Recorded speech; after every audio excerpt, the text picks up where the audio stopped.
Hi, this is Anna. I'm going to show you how to use water-activated face paints. It's really simple. All you need is water and your tool. If you're using a sponge or a brush, you just need to get it wet and wipe off any excess water on the edge of your container.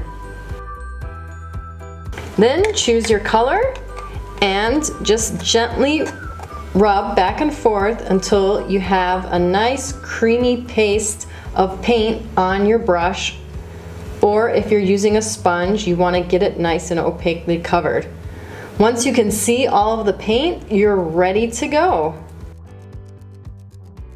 I'm going to apply some of this beautiful purple on my arm just so you can see. And use smooth, soft strokes to blend it into the skin. Thanks for watching!